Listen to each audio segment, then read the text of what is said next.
Hey guys, Mark here. A little while ago we shot a short film test with the Sony a6300.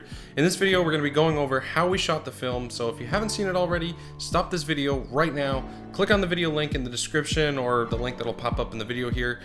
If you have seen it, awesome, let's get into it.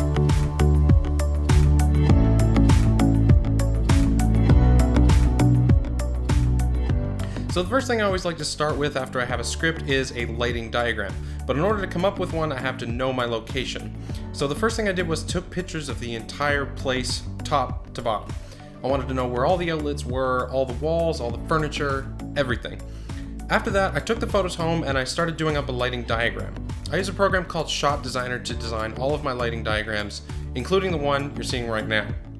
This diagram is what I'll be using to explain exactly what I did on location to create the look we got for our test film. As I've said before, the camera is a Sony a6300, I'm shooting on it right now, and we were shooting with a Sigma 18-35 f1.8 at f2. The ISO was at 4000, the shutter speed was 1/45 of a second, and the white balance was set to 3200 Kelvin. This is important. Setting the white balance to a tungsten balance at 3200K means that the 5600 Kelvin balanced light panels we were using outside appeared blue to the camera. That part is kind of what gives it this nice moonlit blue effect. For the opening shot, we keyed with a small can light with a tungsten bulb pointed at the ceiling. It did a great job of filling the area with light and making it look like the power was on. For the window, we had a 5600 Kelvin balanced LED panel shining in through, and it was dimmed down to about 40%. We hung curtains to diffuse the light a little, and when the power shut off, we had someone unplug the can light, and that was pretty much it.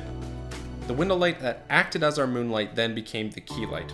At this point, you can probably notice the rays of light coming in through the window, but it becomes much more prominent when Harry picks up the flashlight here. This is one of my favorite shots. As soon as that flashlight switches on, the beautiful ray of light comes in and just cuts across the frame. The reason this happens is because throughout the entire shoot we ran a 1100 watt hazer throughout the house. We turned the hazer on and off intermittently to get audio, but that was about it. The haze hangs in the air and the light plays with the haze beautifully. If you're looking to get a spooky sort of atmosphere, haze is definitely the way you want to go. In both the opening shot and this next shot, the camera slides across.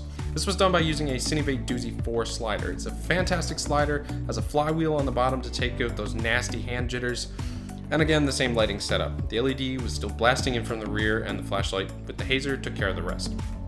The next shot is my actual favorite. Same lighting setup again, but we added an additional LED panel to the patio door. The LED panels were diffused by fabric in front of them, and the haze continues to add to that spooky moonlit effect. When the TV turns on and Harry walks over, he's then keyed by the light of the TV alone, and that's all the light we used. We tried to keep it as underlit as possible just to see what we could get out of the a6300 in a very underexposed scene. I actually have some videos from my Samsung Galaxy S8, and they're awful. Like the Galaxy S8 couldn't get anything, but the a6300 was perfect.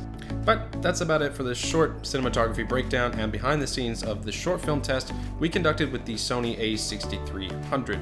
Overall, I'm super impressed with its low light performance, and I can't wait to play around with it just a little bit more.